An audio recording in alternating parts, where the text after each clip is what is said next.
Hey, everybody. John Arvosis here, Washington, D.C. Hello. Welcome to today's Ukraine update with a little bit more. We cover mostly Ukraine, but when big stuff happens, we cover big stuff too. So at the end of the show, we're going to be talking about the congressional hearings last night, about the January 6th insurrection. Let me get started on TikTok here. As you guys know, I've got TikTok on my iPad and you all on my on my laptop there. One moment. And yeah. And something on my tongue. Manda Bear. Manda Bear's first. Hey, Johnny.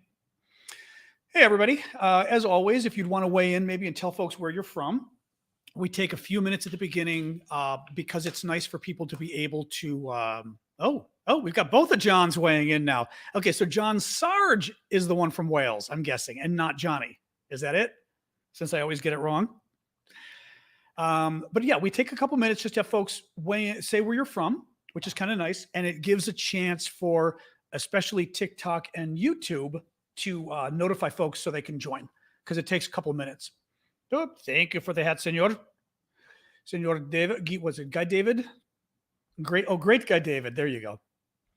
Hello, Ashley. Excuse me. That was my cough, not my sneeze. Everyone thinks when I cough, I sneeze. My allergy cough. John Sarge. Okay. I'm not going to be able to keep it straight, but I try. Oh, he's the Welsh and you're the Irish. All right. See, the problem is the last names say nothing to me. Like, although Francie, I've got to say, Francie is the last name. I have no clue. Maybe that's Irish? Francie? I've never even heard of it. Never heard of it. Oh, what's going on there? Oh, the camera flip. Thank you, TikTokers. The camera flip. Mirror your video. There we go. There we go. Oh, boy. Man, oh, man. Anyway, not too much going on. I've got new jokes, new Russian jokes loaded into the, or new jokes in general. Oh, the mic is on. Yes, mic is on. I've got new jokes loaded into the auto thing on TikTok because I love you all. And well, not on TikTok, sorry, on YouTube. My favorite color is probably red. It's always been red. Other colors work too. Like I like the blue that I've got in my ceiling. I really like a lot there. But red has got to be, red has always been a big one. From Kent. Oh, Martin, hello. From Kent, just south of London, except that you've got a name that looks Dutch or something. Oh, it's kind of Dutch English. Young sounds English, of course, but Martin, you're Martin with a Y? I'm intrigued. Tell me more. Oh, hello, Louisiana. Good afternoon, NorCal. Joe was not in Paris. Joe was here in DC, or still is. Actually, Chris was in Paris. Hello, Netherlands. As always, folks, and thank you for the paper cranes. We take just a couple minutes, maybe another minute or two, just to let folks filter in because it takes a bit of time. Because it can take a couple minutes for folks to filter in to get the notice on TikTok and YouTube. It can take a minute. So let me just look here. All right. Just keeping an eye. Hold on. I'm writing down where people are from, or not from, where you're coming in from. Era. Who knows what that difference is? That's not very helpful. Facebook era. I have no idea what that means. Oh, YouTube. Right. We know YouTube. All right. 5. All right, guys.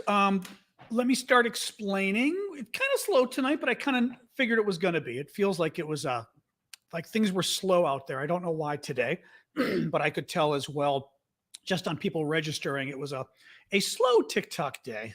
The dangers on Irina. We have a Ukrainian in the room. My friend Irina is weighing in from Facebook. So let's show, although Irina will not see it because she's on Facebook, but Irina, if you were over it, I hate to move you from Facebook, but let me put in my, real quick, I'm going to put in my YouTube address for folks. Here it is. Oop, there it is. Stop looking at myself. All right, everybody who's on another platform other than TikTok, I'm sending you the YouTube address for the video because you may or may not like it. It's a good crowd over on YouTube. And Irina, if you were on YouTube, you would see that there are many people showering you with sunflowers. And on TikTok, by the way, too. Oh, hang on. See, we got TikTok sunflowers too. It is our tradition that when Ukrainians enter the room, we send them lots of sunflowers. And we also do it to Russian trolls for different reasons, if you know what I mean. Seeds in their pockets. Let's just leave it at that. But Irina, lovely to see you. And thank you, Arifa. You're back. Appreciate, you know, I always appreciate the gifts. So folks, let me we'll explain how this always happens. My YouTube channel is good. I mean, I don't want to necessarily move folks from TikTok to YouTube because both work well.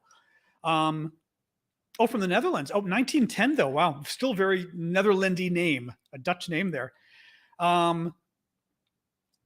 Let me tell you what's going on here. No, I don't mind. Actually, I will say, actually, since somebody's asking really quick, since we're about to start, and thanks for joining me, folks. I typically do a 20-minute news summary or so. God, my allergies are itching today. Wow. Yeah. 20-minute news summary or so. And then we get into the question and answer period. For you folks on TikTok, because TikTok, in its great wisdom, removed the question and answer button from lives. We don't know why. You'll still see them on some, but as people update their whatever, like I updated my iPad and my phone, my question and answers disappeared. So to submit questions now, you need to go to my profile and you will see a red link that says Q&A. And previously, let me show you. So if you look at my my TikTok there, you see that red line in my profile that has the live, and then next to it you see Q&A for question and answer. Go there, and when you hit Q&A, you will see lots of questions, and you can hit the bottom that says ask a question, and you can type one in, and it's kind of nice that way because I can see them, which is nice. If you want, though, you can obviously put them here, but they may flow by. Canada Zen, thank you. I will never pronounce your name correctly, but thank you for that. On YouTube, always Annette, good to see you. YouTube, LinkedIn, Facebook, you're all this way. You can use the comment box, of course. Same issue though. Things scroll by and they can be hard to see. If you use the super chat or super sticker, well, a couple different things. Super sticker is just a way of saying thank you. You can't pose a question, but you can donate, which is still a sweet thing to do. Super chat on YouTube, you pose a question, it highlights it for everybody, makes it a fun color, etc. And I always promise, because again, it involves a donation, that I will always get to super chat questions, even though I don't get to all the questions because there's too many. Super chat, I will always get to. Oh, and James is back on my LinkedIn, my one LinkedIn person, one or two. He's back. I will always get to the super chat question, and I will try to get to it as my next question, even if we're not at the Q&A period yet, as my thank you. And just again, since I know when I was doing a blog, I never told people this enough too. I am trying to do this full time. I mean, I am doing this full time, but I'm trying to do this full time. So to be honest, most of my income comes from the super chat stuff you guys do, the super stickers, and the gifts you do on TikTok. I kid you not. It has been decent income, but it's been ebbing. So I'm trying to keep it up. We may start a Patreon. I may do some of that stuff. I probably will. I'm just trying to figure out kind of how to do one that's fair and gives you guys a value added. But that's why I appreciate when you do it. Okay, Chags and Grandma, thank you. So let me dig right in here. Actually, I'll say really quick. Somebody had asked really quick about whether we moderate people who disagree. Thank you, Canada Zen and Imitate. I'm going to call you Imitate because I can't pronounce your name. About whether we just knock OnlyFans, Mama Kendra, you couldn't afford my OnlyFans account. That's very funny. Somebody suggested I start an OnlyFans on TikTok. I mean, on YouTube. So somebody was concerned about moderating and said, you moderate people, you ban people who disagree. I don't mind people who disagree, and my mods know this, and the mods are great. What we don't want are people coming here who are simply here to disrupt. The Russian trolls are the obvious ones. They come here and they literally are here just to like throw verbal bombs, right? Or obviously the bots, like the spam bots. We don't like them. When it comes to disagreeing, another Ukrainian, Petro. Petro's here. Say hi, everybody, to Petro on TikTok. What we don't want is people coming and being rude. People who are showing that they're here to be jerks. And, you know, one guy came in yesterday and got upset that he got blocked because he was going off about Hillary Clinton and Hunter Biden. And, we're talking about, well, and he was talking about the insurrection and said we should be spending more time on Hunter Biden. I might have given that guy a chance for one more comment. I don't want to spend too much time on trolls here, but to me, if you're coming to a forum where we're talking about Ukraine or like the other one, we're talking about, even if we're talking about the insurrection, and your response to the violence on January 6th is to talk about Hunter Biden. And I've said this, by the way, I did a series of videos today. You guys may want to check out on TikTok. I did 3 videos because I was kind of ticked off. Some people on TikTok are not happy that I'm talking about January 6th. We had the hearings last night. We did a watch party. It was actually quite fun and interesting. And I think it matters. And I don't want to go through, I'll talk at the end about this maybe a little. I don't want to spend a lot of time on this, but I did 3 videos about 10 minutes long on TikTok about why I think January 6th matters and we should be talking about it. And, I'm forgetting even why I was bringing this up. In any case, my point is it can be a fine line sometimes between people disagreeing and figuring out when someone's disagreeing just because they're trying to throw bombs. And the moderators, I think, do a great job on that. Sometimes we get it wrong. And sometimes we get it wrong and we let people stay, frankly. Thank you, Lockoff, for the mustache and hat. But it's hard to tell. It's hard to tell. And I will say this. We are always good, and I swear I'm starting the news now. We are always good about letting somebody back on if we ban you incorrectly. And that's happened. We blocked a number of people incorrectly because we get so many trolls. And if you come on wherever, go over to the YouTube and say, hey, I just got blocked on TikTok. I wasn't trying to be mean. The mods have always jumped right in and let you back in. So, all right, I'll stop with this stuff. Thank you, Carla. Oh, sorry. My cat just put something up I've never seen before. That was very cool. Wow. That was very cool. And Frate. So let me dive in. Yulia, I wanted to share really quick. Yulia just sent me, and Yulia, I want to see where you're. Okay, Yulia, the only problem is if you're here with us, it's not the. Oh, you're working on the stream link. Okay, actually, I'll tell you guys later. Bottom line is, we'll talk about it later. She's going to get us the link later. Let me dive right in. So let's start with Severodonetsk and the region in the east that we've been fighting over. The Ukrainians have been fighting over with the Russians. Okay, thank you, Ali, for the duck. So, the big battle that's been going. Aflac, exactly. The big battle that's been going on. Oh, I've still got Vampire Diaries on. Hey, Google, turn off the TV. There we go. No more Vampire Diaries. The big battle that's been going on has been in the east here. Severodonetsk, okay? Eastern Ukraine. And the Russians have been fighting, God, for a couple of weeks now there. It keeps going back and forth. It does look like the Russians are starting to get more and more territory there. They're starting to take more and more of it. Specifically, let me see what I've got here. The Ukrainian and Russian sources both confirm that Russian forces have taken control of all residential sectors of the city and that fighting is ongoing in the industrial district. Apparently, I just turned a bunch of people's televisions off by telling their Google to turn their TV off. That's very funny. I kind of like that. It's kind of a We Are the World thing. I feel very powerful that I can turn off TVs in 150 countries right now. It's happening on people on YouTube are saying that it's a number of TikTokers. People on YouTube are saying the same thing. That's very funny. Thank you, Arifa. Oh my God, that's really funny. So the Russians have taken over the residential areas, the industrial areas. They're still fighting over. There was a really interesting quote. It's it's down below. I'll get to it later below.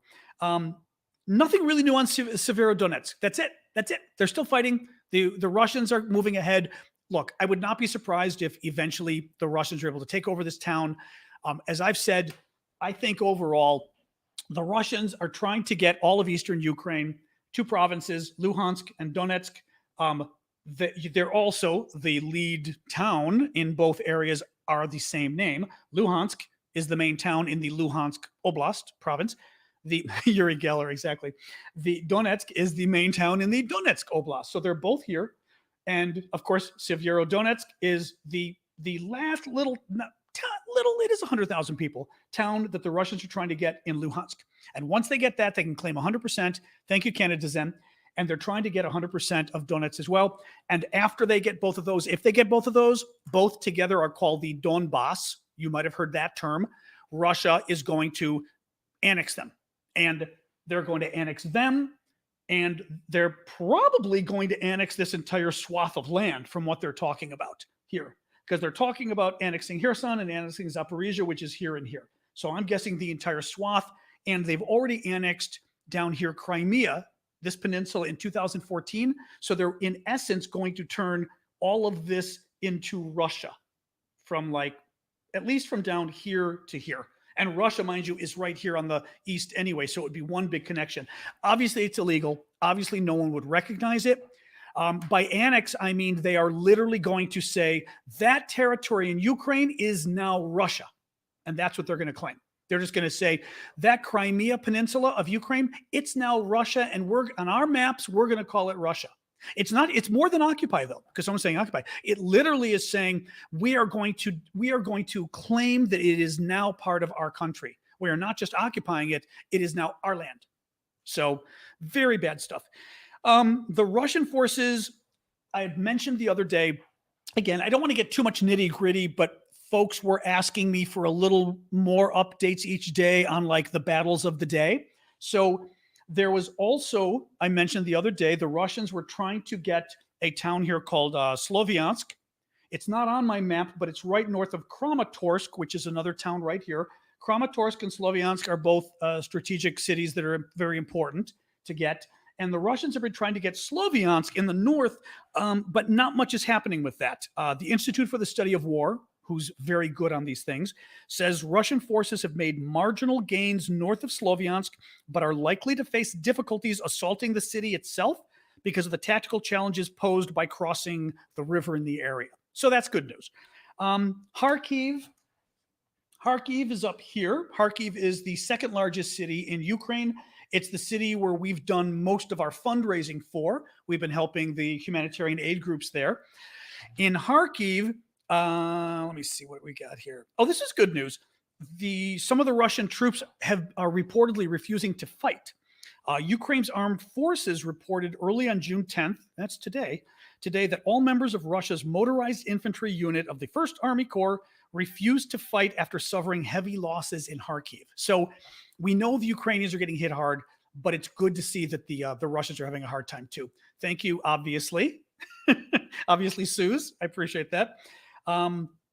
Kherson is down here. It's occupied by the Russians. There's a lot of fighting going on along the border right north of here. And there's a lot of partisan activity happening inside of Kherson where regular citizens are sort of acting up, blowing up bombs and doing all sorts of things to go after the Russian occupation. That's right, Kharkiv, and Kherson, I'm sorry. In Kherson, the Russian forces are continuing to deploy outdated military equipment to replace the losses they've had. The Ukrainian military intelligence says that the Russian forces are mining Kherson with mines from 1950s. They're basically digging in, because I've been saying this for a while now, they're digging in and, Human just put a dinosaur up, which is very cool, and I love dinosaurs. Haven't told people I love dinosaurs, but I love dinosaurs. Thank you for that. That's always been one of my faves. So the Russians are digging in a lot of these territories. They're at the point where they're not going to be able to make too many more advances because they don't have enough troops and they don't have enough weapons. So they're going to start digging in more and more, cement, mines, things like this, so that they can try to stop the Ukrainians. Thank you, Grandma. The Ukrainians from taking the land back. Now, so they've got mines. They've been mining the area around Kherson. They're using mines from the 1950s, and Ukrainian intelligence says that they were mines that were supposed to be destroyed, but the Russians are desperate and therefore taking these mines. Well, Ukrainian intelligence says that some of the mines detonated during the transportation process and killed a number of Russian troops. Don't know if it's true, but Obviously, they're claiming it. This was not good news, and it's interesting the Ukrainians are saying it because I doubt they would be lying. Senior advisor to Zelensky, the president of Ukraine, said in an interview with the BBC that Ukrainian military casualties are now between 100 and 200 per day. Now, from all the military experts I follow, that is a very, very high number. That is considered a bad number of deaths, 100 to 200 a day. Last week, the number the Ukrainian army was putting out was 60 to 100 soldiers a day. Now they're up to 100 to 200. So these battles are very fierce that are going on, especially in the east. They're around Severodonetsk. The Russians and Ukrainians are both getting hit hard. Let's put it that way. As I said, Russia is making greater plans to annex the eastern regions and then that whole southeast I was showing you guys. There's just more reports. They're moving in Russian officials, for example, to take over the running of these. I'll call them states. They're not really states, but the running of these states, the running of these provinces, and it's a further indication that the Russians eventually plan just to annex them to make them a part of Russia. Not legally, the world won't recognize it, but Russia's going to claim they're part of Russia. The Guardian. Let's have a little talk about artillery. This is interesting and disturbing. The Guardian newspaper says. Quotes Ukraine, as saying it's an artillery war now. Everything depends on what the West gives us. Vadim Shebitsky, I'm going to read you some of the stuff on this because this is big and disturbing. Vadim Shebitsky, deputy head of Ukrainian military intelligence, told The Guardian that Ukraine is losing in terms of artillery, with one artillery piece to 10 to 15 Russian ones. And I saw this confirmed in the New York Times. So it's not just a number the Ukrainians are putting out there. So the Russians have 10 to 15 artillery pieces compared to what the Ukrainians have. And that the Ukrainians are now mostly reliant on weapons from the West because the Ukrainians have already used up their artillery. Now, you may recall, I almost should get I'll pull up a picture here. I always hate this because I assume everybody knows what I'm talking about, but not everybody does. And some of you aren't necessarily with us every day. Let me, all right. I'm just trying to a picture, for example. Okay, this could work. Yeah, let me see. I'm just trying to show a picture so people know what I'm talking about. Here, this is artillery.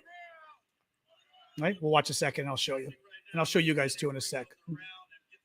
So see that big gun there, they put the huge honking, missile. It's not a missile, but the bomb inside of it. It's a big gun, and it's that gun that once it fires, if they're going to show us, the back of the gun kicks backwards. Right? Sorry, this is a slower one that I just wanted a quick picture of it firing. Come on, boys.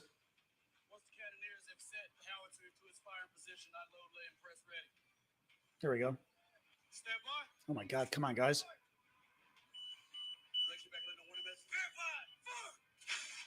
There we go. Okay. Do you guys need to see it too on YouTube? I'll just go back a couple seconds here. So the artillery, like I said, is huge gun. Big bomb basically goes inside of it. And when the gun shoots, you see it actually kick back. Like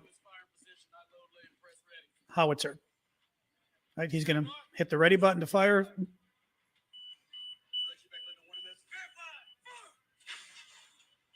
That's artillery. Okay? It's what the Ukrainians are relying on now. It's what the Russians have got a bazillion of. The Russians have always had more. The problem now is that Ukraine has run out of its own artillery in terms of the actual, what do you call them? Rounds? The actual rounds that go into the device. Thank you, Baby Shoe.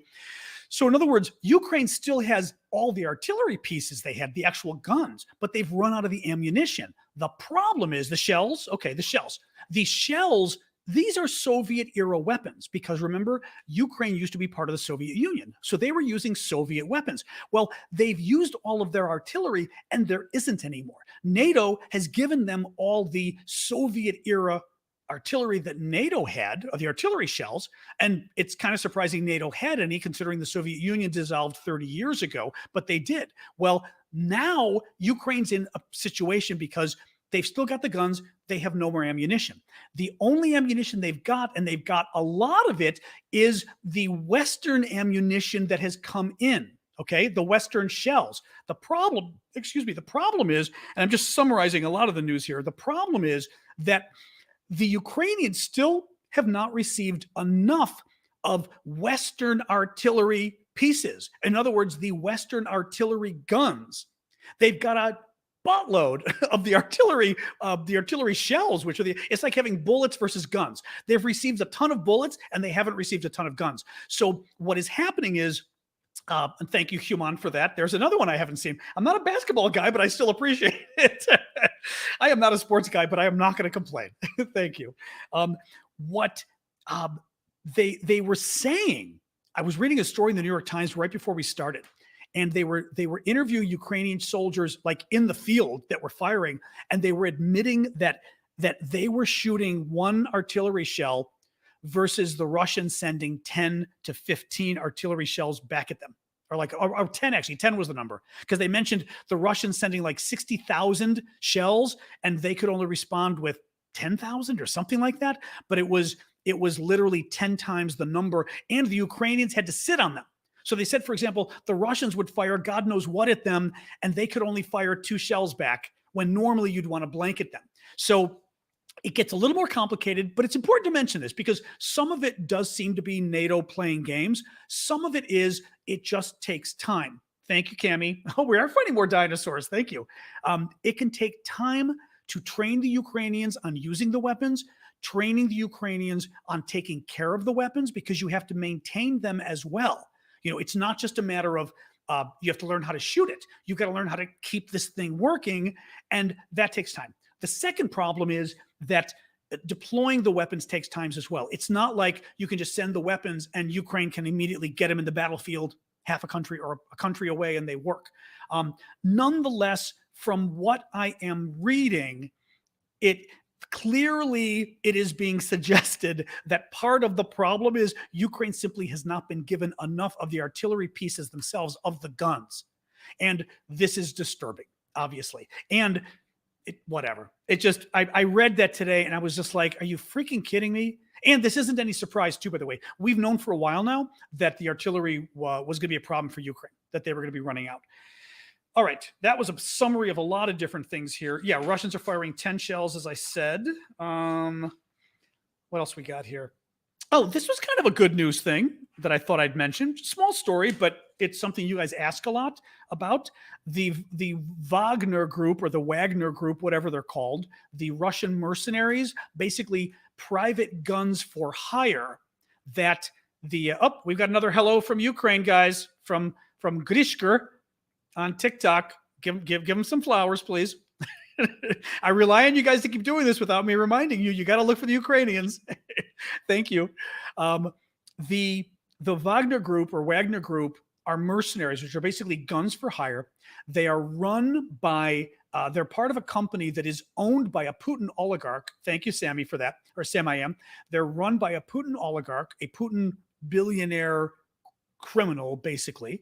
And they are deadly. And I don't mean deadly in they're good soldier way. I mean, they're murderers. Thank you, Human, for that. That's a cute one too. I've not seen that one. You're finding like all the new ones I haven't seen.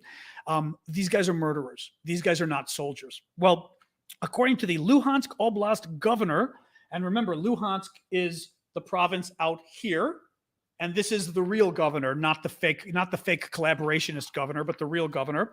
According to the governor, Ukrainian armed forces destroyed a local base of Russian private mercenary Wagner group in occupied Kadivka. I doubt I have Kadivka. I do not have Kadivka on my map. He said that only one Russian service member survived the attack without specifying the number of those killed. Again, the Wagner people are not people we like. from Kharkiv is what we got. Somebody, we've got all the Ukrainians coming in today. Now we got somebody from Kharkiv. Borovstroy? Give more sunflowers. Borovstroy, just so you know, we send sunflowers whenever we have Ukrainians who grace our presence in these chats. So we appreciate you coming today. It's nonstop Ukrainians. We love this. Cholera in Mariupol. According to the latest Mariupol, you all recall, down here, Mariupol is the city that the Russians were bombing for like 2.5 months, and they had such a hard time getting through. And then there were the 2,000 troops that were holed up at the Azovstal steel plant, and they finally gave up, but they only gave up because they were running out of ammunition and food. The Russians couldn't beat them. I mean, it was amazing. Well, that's Mariupol. The Russians destroyed this town. It was a town of 450,000 people. There are still 100,000 people there, but everything in the town is destroyed. What the Russians do, they have such an advantage in artillery, what we were just talking about, that they just destroy towns. Thank you, Lamb Chop, for the pride flag. They destroy these towns. They hit them with as much artillery as possible, kill as many people, blow up as many buildings. They don't care about hitting civilians. Actually, they like to hit civilians, and they've just destroyed everything. Well, the problem is, according to the latest UK Defense Ministry intelligence update, isolated cases of cholera have been reported in Mariupol since May, where medical services are likely already near collapse. That's the quote from the UK military intelligence. And Russia struggles to provide basic public services to the population. So the Russians are doing a horrific job because the Russians now claim it's Russia. You know, they haven't claimed it's Russia yet, but they're about to. And they're in charge now. I mean, they kicked the Ukrainian government out, and they're doing a horrific job of trying to keep things going. So really bad. Russian TV basically admitted stealing Ukrainian grain, something we all knew, but the Russians are finally admitting it. A Kremlin-controlled media outlet, RIA Novosti, posted a video of Russian-backed militants. Thank you for the origami there. I'm trying to see who that was. Did it show up yet? Oh, Human, of course. Human. Who else would it be? They posted a video of Russian-backed militants stealing Ukrainian grain from the elevators in a newly occupied city in Luhansk. Remember that province out there in the east. I am in DC, correct. In the video, they loaded the grain into railway cars to ship it to Russia. The video says that the first 650 tons of grain was shipped to Russia. So they're admitting it.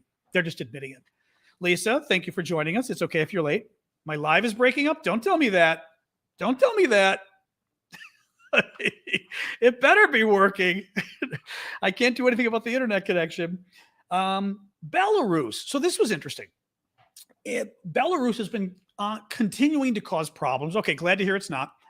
Belarus is up here. Belarus is a country that's up here. Oops, sorry. Here we go. Oops, there's my Ukraine map. Belarus is up here. Russia is up here and then all the way over here, okay? Belarus is here. Belarus is a big ally of Russia, of Putin's, and they helped with the invasion of Ukraine. Some Russian troops came through Belarus when they were invading, okay? Belarus has been doing a lot of BS the last few weeks, and the Ukrainians have been worrying out here whether Belarus is going to invade or what. And you guys have been worrying too. I mean, you guys have asked me about this. Thank you for those, Netlin.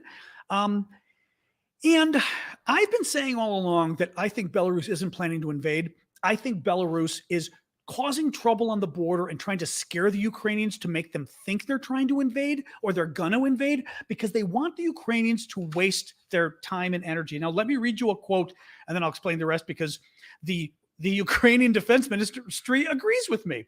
A spokesman for the ministry said, "This is more of a demonstration, including by units of the Russian army," meaning they've even moved some Russian army units there just to add to the demonstration.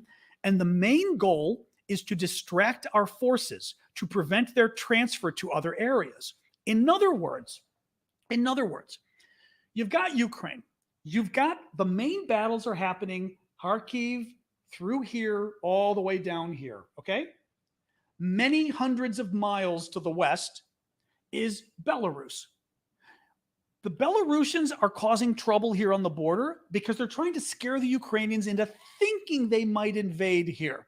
They're probably not looking at invading, but they would love to force the Ukrainians to keep several thousand troops here because the Ukrainians have to prepare just in case the Belarusians invade. So the Ukrainians will have to leave military here. And this is military that isn't fighting all the way over here where it should be fighting. That's why the Belarus, I mean, you can see on my map, this is where the fighting is. This is where Belarus is. You don't want to have to leave good military all the way across the country where there isn't fighting. But because we don't know if the Belarusians are faking it or not, are just being, jerks. Oops, here's my phone.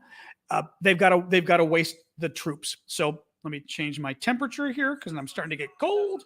But that's what I was telling you guys the other day. So I'm glad to see it was backed up by the Defense Ministry. Hang on, oops. Okay, that got cold all of a sudden. Thank you for the butterflies.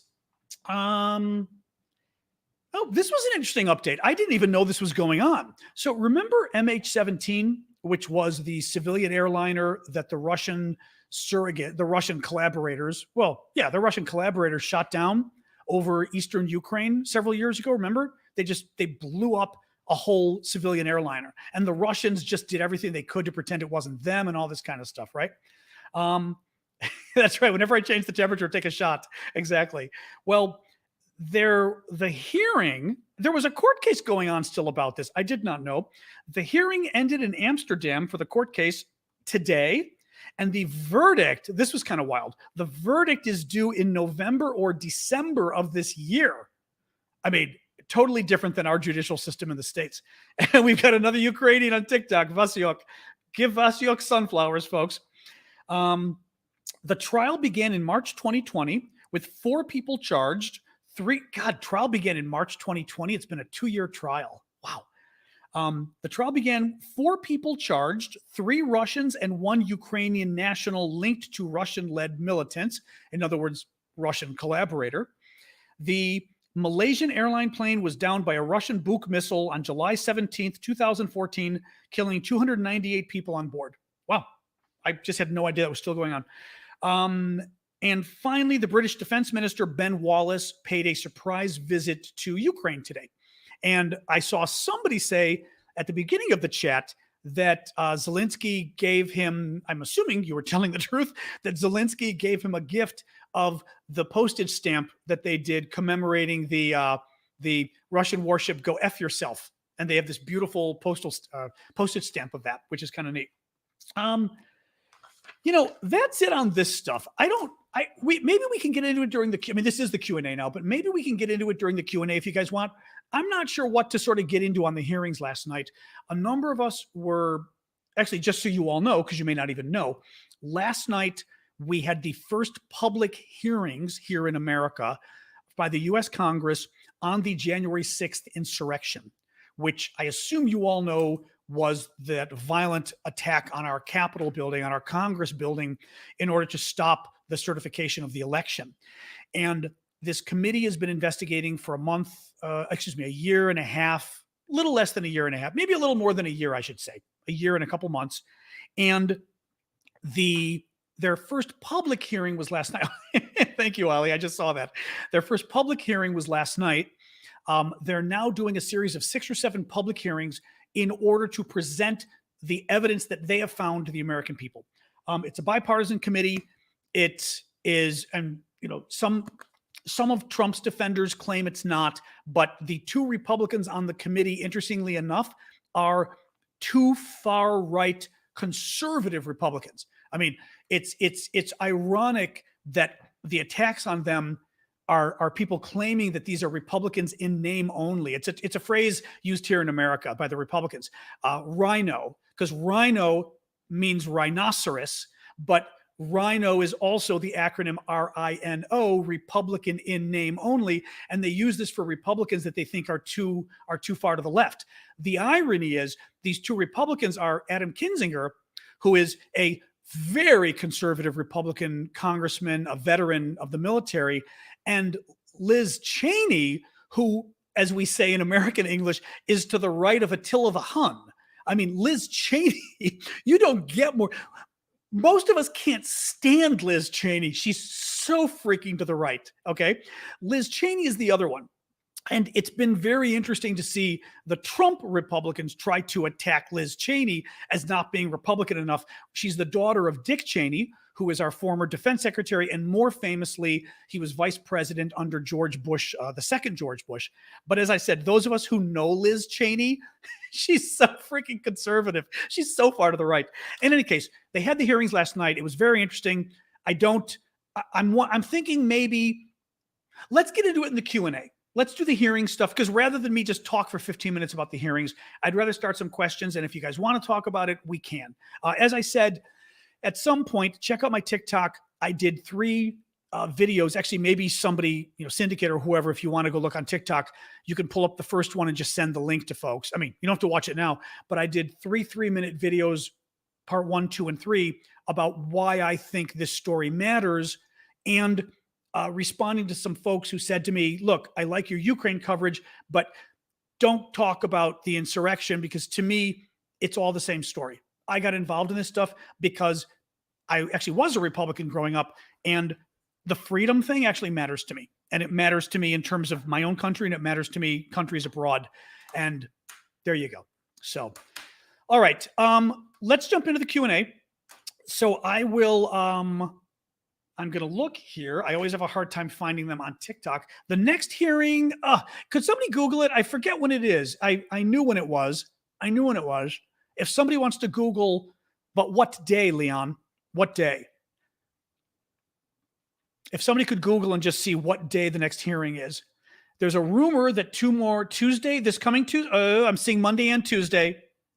You sure it's Monday, 10 a.m. is what people are saying?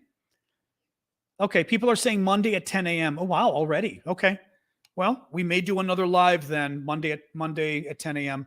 I am on Twitter. You can find me on Twitter with my last name. My Twitter handle is the same handle as my TikTok handle. So my last name, just look at it, and that's me on Twitter. So not Tuesday. Okay, Monday at 10 a.m. Eastern. Eastern time, meaning New York City time or Washington, D.C. time. Oops, sorry. Somebody was just also putting a little, so thank you. Syndicate put my TikTok up. That's the first one. John Sarge is saying, just heard Ukrainian President Zelensky. Oh, yes, we talked about this yesterday. Is set to be invited to Zelensky is set to be invited to the NATO summit to be held in Madrid on June 28th.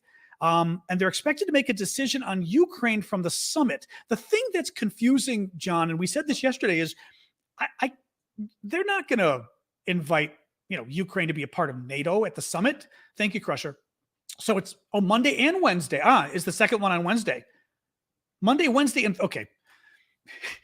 I'm seeing Monday, Wednesday, then I'm seeing Monday, Wednesday, and Thursday. I'm not sure which. 13th and 15th. So Monday and Wednesday, 10 a.m. seems to be what we've nailed this down to. Okay. You guys can just Google when are the congressional hearings on January 6th, and it'll come up. But it looks like it's next Monday and Wednesday. I don't think Zelensky is going to be, they're not going to let Ukraine join NATO. Now, I wonder, I don't think NATO's got it in them. I was going to say, I wonder if NATO would do some kind of associate status or some other thing for Ukraine, but I don't think, there is no way the French, the Germans, the Italians, and even Biden, I still think Biden's too worried about, freaking out Putin or whatever. I don't think they'd allow it. Treva, you are correct. As an aside, probably the territorial issue, you can only be charged with treason during wartime, which is why a number of these people are being charged with sedition, which is to violently take up arms against your government. A little more complicated, but thank you, Human, for the June thing. Let me look and see what we've got. Well, the Mark, you got to look at the facts. Because Liz Cheney's agreeing, Adam Kinzinger's agreeing with them.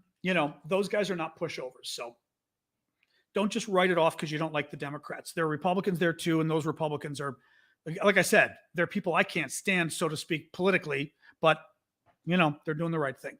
Let me look for you guys' questions on TikTok, and I saw the mods were telling you how to submit the questions, so thank you, mods, for that. Okay, you want us a little bit. What could potentially happen to Trump if he's found guilty in the insurrection? Oh, he could go to jail. As president, the way our system is set up, as president, there's someone behind me. That would be pretty freaky. That's funny. Except that I can see behind me on my screen. Very cute, though. As president, there's very little that you can do. Oops. All right. There we go. As president, there's very little that can be done to you to throw you in jail or anything else. Part of the problem is that our Department of Justice had decided several years ago, and it's very annoying because it's an opinion. It's an opinion. They are of the opinion that they, thank you, Matt, that they cannot indict a sitting president. Indict meaning file charges against a sitting president. Their opinion, and this is Republican and Democratic administrations both have accepted this opinion, is that if a president breaks the law, and thank you, Samantha, for the ice cream cones, if a president breaks the law, the only way to hold him accountable while he is president is for the Congress to impeach him and convict him. Impeachment happens in the House of Representatives. The conviction happens in the Senate. And Trump, same thing happened with President Clinton, okay? Bill Clinton was impeached in the House, but then when it went to the Senate, they didn't have the votes to convict him. If they convicted him, it would have, Bill Clinton would have lost his job. He would have no longer been president. Donald Trump, same thing. He was convicted twice in the House, but in the Senate, they impeached him twice in the U.S. House of Representatives, but when it went to the U.S. Senate, they didn't have the votes to convict him, so Trump remained president. As president, the Department of Justice is saying that is the only punishment you can do. Once you have become a private citizen, then all bets are off. Then they can go after you for any crimes you committed as president. The problem is, maybe not the problem, the good part of this is that in America and in most of your countries as well, if not all of your countries, we don't like to go after people from previous administrations. I mean, now the problem becomes, even in Ukraine, this is happening, but in Ukraine, you also have a country that has had a lot of corruption, like all the former Soviet republics, right?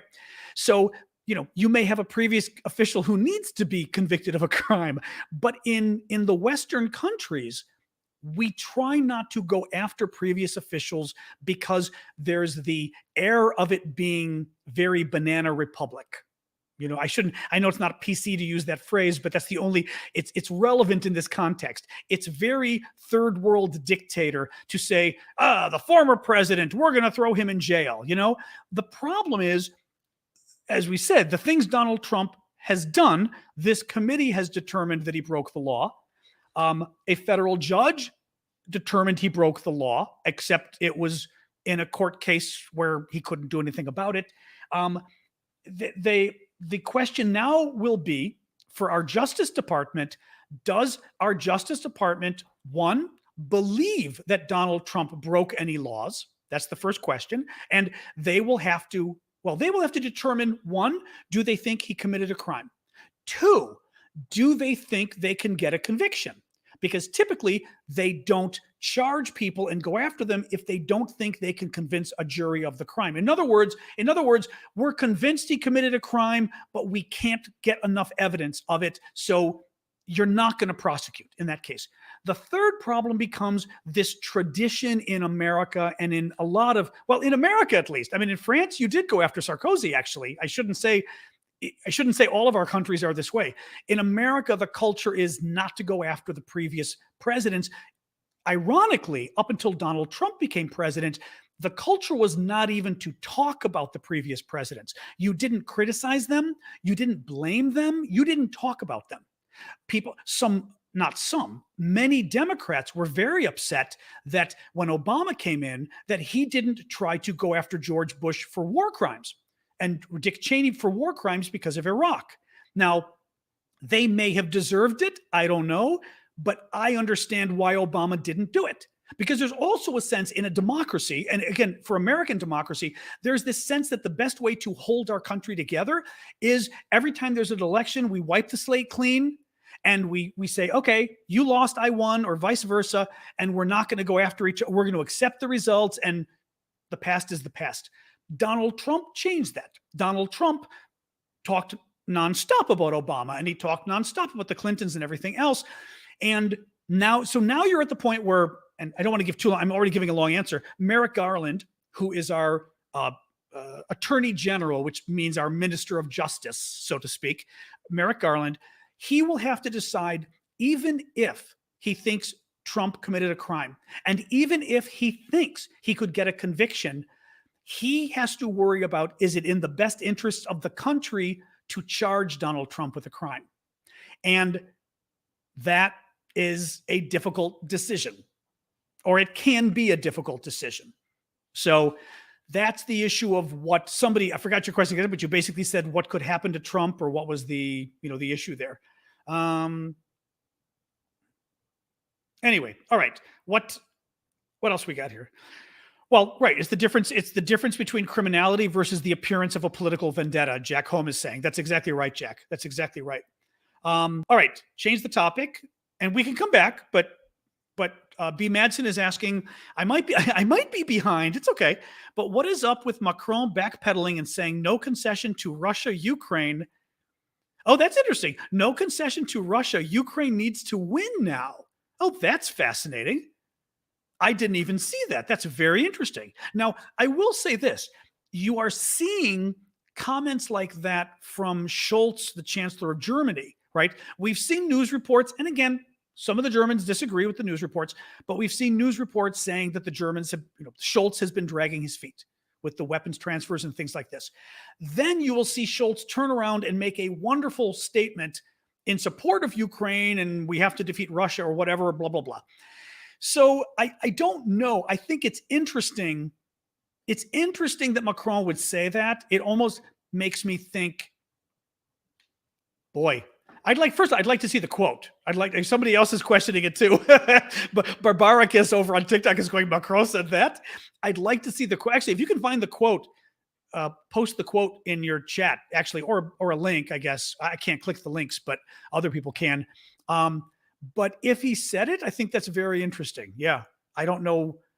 I could only think of two reasons. One, Macron thought that politically at home, he was in trouble for some reason, and he had to make this statement because somebody got pissed, and either somebody were important supporters, the polls showed French people thought he was caving, I don't know, something, or somebody in the alliance, which is probably the United States, reached out and said, there's a problem. That, for whatever reason, we've got intelligence that Putin now thinks that you're not part of the coalition, or right. I mean, the US could have literally said, we've got intelligence that your position has confused Russia and Russia is going to take advantage of it. And Macron said, okay, then I've got to make clear to Putin that I'm not on his side. So my guess is it might even be the second one without knowing anything specific. That's just my guess. That's interesting though. Yeah. If folks can find it, that's really interesting. Oops.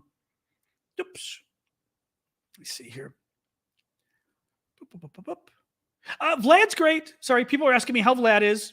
Vlad is the Ukrainian who's been helping with all the humanitarian aid we've been doing. He's in Ukraine, friend of ours, mine and my nephew's, and he's great.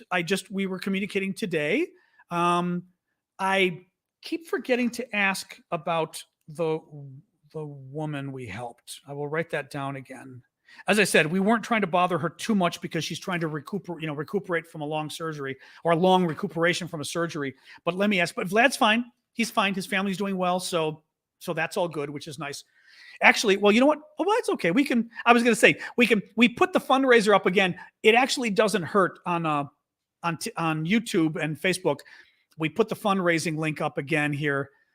We already gave the money, but to be honest, if you want to give any more, we will give them even more for them to buy gas for the food aid group. This is the food group. I say food group. It sounds like the food groups like vegetables and minerals or whatever, or minerals, vegetables and fruits. But this is the humanitarian aid group. I'm talking to the YouTube folks for a quick sec. Humanitarian aid group that delivers meals all across Kharkiv. And we've been providing them with lots of aid, most recently with money for them to buy gasoline because gas prices are going through the roof and they're hard to get. So if you want to give more, you can, because we met their quota for the next 2 weeks. But frankly, more money is still great. Okay, that's fine. Yeah, we can disable that one, Streamlabs. We can disable it. I think if people give, it doesn't hurt because we can always throw them a couple $100 more. They need it, but we can take it offline for now, Syndicate. Thanks. Yep. Am I missing a question? Hang on. Just looking, and then I will jump to the... Oh, okay, I did. Brian, I'm sorry, I missed yours. While all of this is going on, we now have heightened activities. Oh, God, don't do flags to me. I don't know those flags. I have no idea what those flags are. China, the other ones, I don't know. Okay, in Burp, and China pushing in the South China Sea. Any updates? Sorry for the flags. I have no idea of any updates of what's going on in the South China Sea, to be honest, anyway. But does somebody want to tell me what flags those are? Now that I feel like an idiot American. Iran and North Korea. Oh, that's interesting. Thanks, Syndicate. That's interesting. Huh. North Korea. I mean, we knew North Korea. We knew North Korea was doing more BS with their missile tests and that kind of stuff. Iran, I didn't know. Yeah, let me look. I've not been. I'm sort of intentionally not. He was saying Iran and North Korea. Actually, I have been intentionally not paying as attention to the rest of the world, unless I just happen to see a story, because I've been exclusively trying to find the Ukraine news. So I wasn't even. I literally was only reading Ukraine news today, so I'm not even up on it. So I apologize. Feel free to ask another question if you want, since you asked a question about something I don't know. I certainly don't mind that. Exactly. We don't want God to kill a kitten. So, all right, let me pull up a TikTok question for you all.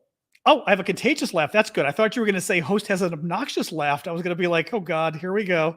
They hate me. All right, Q&A for the TikTok folks. Yeah, that's a really good question. This is a good question from Lindsay. Oh boy. Why do you think Russia has this exceptional, quote, we must win everything approach to everything? Politics and war, not just politics and war, but also world sports and music events. That's interesting. And Craig, I see yours, so I've highlighted it. Hopefully I won't forget it, but I have started. You know, if we have any of these sort of Kremlinologists, not even Kremlinologists, but the Russiaologists among us who can weigh in, you know, certainly it is clear that Russia has an inferiority complex. Thank you, Crusher, for that. Clearly, in everything we're watching, it's not just in the stuff they do, but then, like we've said, even Putin's, you know, I've got nuclear weapons, and he's saying it like 30 times, and you're like, okay, you know, okay, Vlad, you've got nuclear weapons. We know.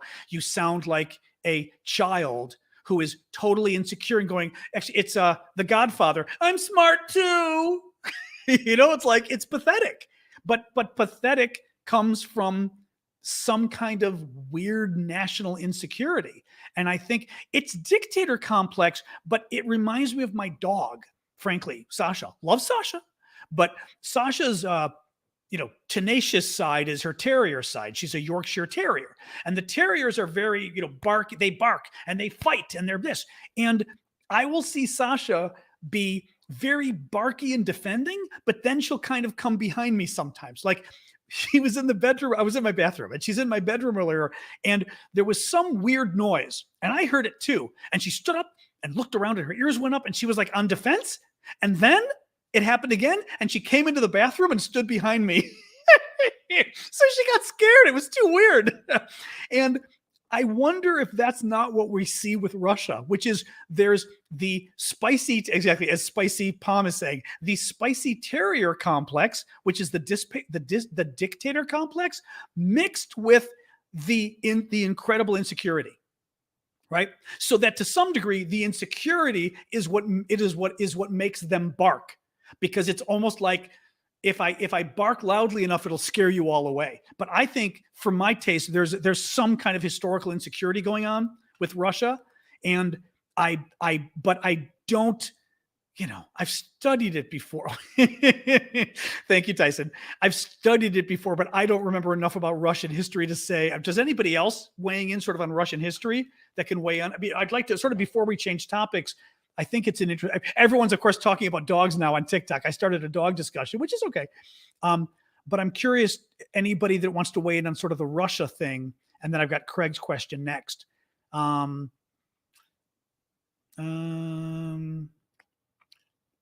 Anybody?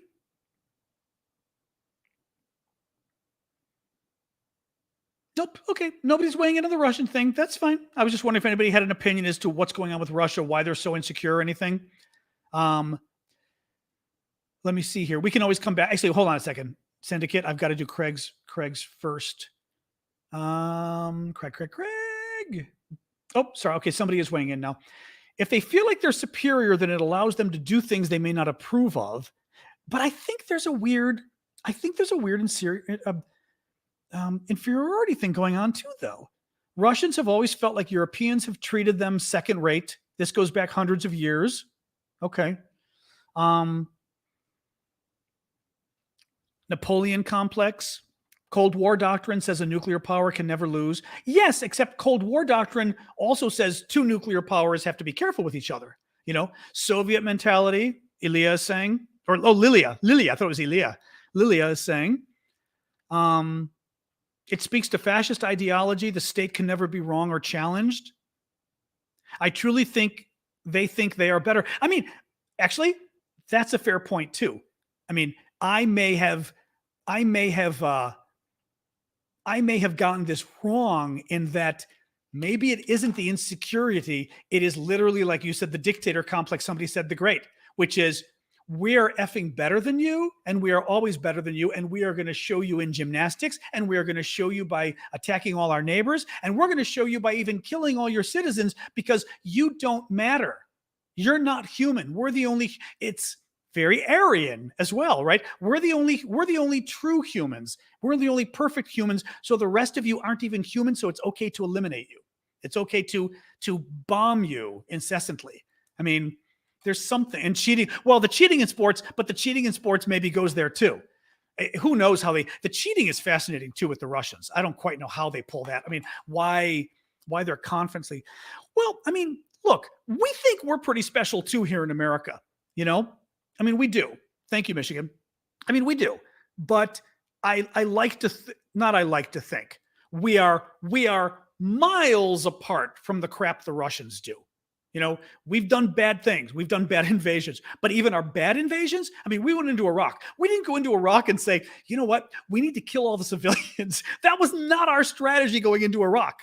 And when there were civilian casualties, it would make news and they'd get into trouble here for it. Or they'd certainly get held accountable here for it. But there was no, let's kill all the civilians like they're doing in Ukraine. It's, ugh. And we also didn't colonize and take over. That's the other thing. We leave. Well, not only do we not leave, but we don't take over. That hasn't happened in a very long time. Russia, it's happening now. Putler idolizes imperialism, which is not colonialism, and so it's okay. Thank you, Louis, for that. The way Russia wins, these are now comments over on YouTube and others. The way Russia wins is by cheating and atrocities, so even their wins can't boast with their self-confidence. Well, now that's a funny point too, is to what degree the Russians know they're cheating, so therefore it doesn't build. Actually, I guess it's like you or me cheating. If you cheated, you can't really be proud of the result because you cheated, so that it ends up being a self-fulfilling prophecy of insecurity in a sense, right? Nana saying she thinks it's insecurity driven. If you can't be sure you can dominate, then there is danger for them. The Russians only have 2 all year round ports. It makes them vulnerable. Well, and it probably makes them more insecure if they're already insecure, right? Right. I feel deep-rooted Russian fear of the West has fueled Putin's invasion of Ukraine. Yeah. All right, guys, let me pull up Craig's question or comment. Surely NATO knows that they're ambitious British. NATO no. I anglicized it. I Americanized it for you there, Craig. Surely NATO knows that their ambiguous language would have us all speculating that Ukraine may be joining. Correct. What is the motive for saying such a thing? That's a great question. You know, it's funny. I hadn't gone that far because I was like, what is going on? It makes no sense. So Craig, this is actually very interesting. So Craig is talking about the fact we mentioned earlier, but it's a really good question. Zelensky, the president of Ukraine, has been invited to the next NATO summit of all the NATO leaders in Madrid. And is it the end of this month, they said? Like June 28th or something, 29th? I think it's the end of this month. So in 3 weeks, 2 weeks, 2.5 weeks in Madrid. And as I was saying earlier, why? I mean, I don't get what. We know there's no way NATO is going to let Zelensky become a member. They've been hiding from him for 14 years, and now with the war going on and his territory being occupied, it's I don't even know how he would become a member because he'd literally be at war with Russia. So if he became a member, we'd be at war with Russia, right? The whole thing's complicated. But as Craig is saying, why then be so ambiguous about we're inviting him to join us so we can discuss, Ukraine's position or something? Like, why even be that vague about it? Because it's almost as if they know Russia as well is seeing this as vague. So Russia is going to get worried.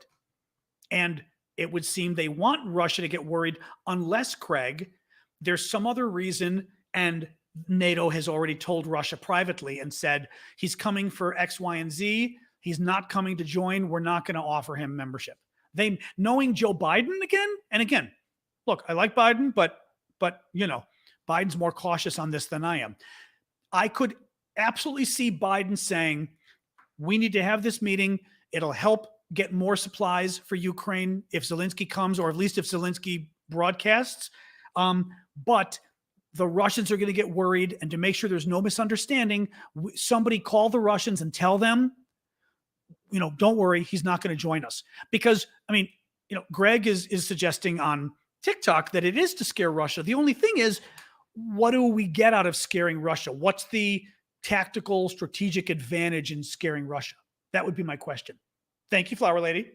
Good to see you. And Gordon, I'm not sure what we get out of it. I'm not sure what Ukraine gets out of just kind of confusing things for Russia. I mean, it's nice to confuse Russia, but what is that? Oh, okay. Yeah, let me grab a few more questions from TikTok. Thank you. As Leon says, I've been over on YouTube a lot, so thank you, Iggy. I will grab more TikTok questions.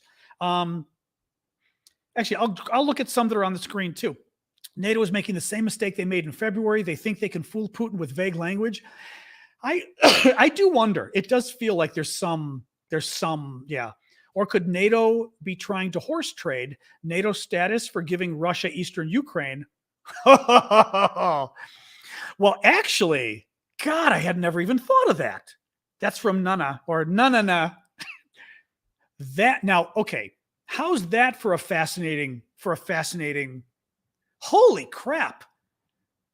I have never even thought of that. Holy crap. Okay, okay, think about this, folks. This is really interesting. And even you Ukrainians out there, think about this. Ukraine gets asked to, and thank you, Marcy, for that. Ukraine gets, no. This would be a negotiation between NATO and Ukraine. It wouldn't be NATO doing it on behalf. It wouldn't be NATO saying it on their own. NATO, this is hypothetical. NATO reaches out to Ukraine and says, we will make Ukraine a member, but we will only, as part of a peace deal with Russia, we will make Ukraine a member, but you have to give up the Donbass, which are the two regions in the east. Certainly the two regions in the east, Crimea forever. These are not small things to give up here. And the big question becomes, what happens to all of this land that Russia's occupied here, okay? And in exchange, Russia will have to agree, and we will agree, that Ukraine will become an immediate member of NATO. I mean, I hadn't even, now that may be too far out there for NATO to accept because the NATO people are still being idiots about Ukraine, but that's really interesting. Now, I'd be curious, like I said. Now, the thing is, I also hate asking Ukrainians because it's not like a Ukrainian wants to say up front, yeah, we'd give up land. I mean, right? You don't want to admit that. And I can understand why Ukrainians would never accept that, by the way, too. But it's a very interesting, because I don't think Ukraine should ever give up land, but I'm really intrigued. Here's the thing I'm saying, though, because what they would get would be the immediate protection of NATO, and then Russia guaranteed no one else would ever touch them again because now they're NATO. And if anybody touches them again, they're at war with the US and the rest of Europe and Canada. That's very, but again, well, NATO does need their ports, but you don't give up Odessa for starters. And frankly, not only do you not give up Odessa, if I were Ukraine, I would say for starters, we get everything. They've wanted Donbass forever. Give them fucking Donbass. I mean, potential. This is devil's advocate here. Give them freaking Donbass. Fine. They get, it's literally this. It's no bigger than this. They get this, and we get everything back that they took here, and the problem becomes Crimea. Crimea is the one. But again, what they would get then is they'd have all of these ports. Sorry, let me show you. They would have Ukraine would have all of these ports, and they would get these ports back as well. Now, they've still got to cut through Russian territory here, but they would get these ports back as well. So actually for their grain exports, anyway, I did mention Canada. I always try not to forget Canada because we think of America and Europe doing this and not Canada. So I do try, and I love Canada. Anyway, I think that's very interesting. Yeah. Again, I think Ukraine, first of all, Ukraine isn't there yet. So that's the first thing. And Ukraine doesn't need to be there yet. But I wonder eventually if, okay, Brian, I see yours. I'm making sure I didn't miss any other questions in here besides Brian's. But eventually, hey, Thomas, that's okay. Glad to see you back. We're still talking. We're talking about sort of Ukraine and what's going on with the NATO summit coming up. Let me grab. Sorry, Leon, you were right about that. About making sure I get to TikTok. Brian Hatfield's asking, do you think Putin will still go to the G20 in November, which is the summit of 20 of the world's top economies, in November, since his health is supposed to be getting worse? Oh, that's interesting. No flags. Thank you, Brian. And thank you for the praise.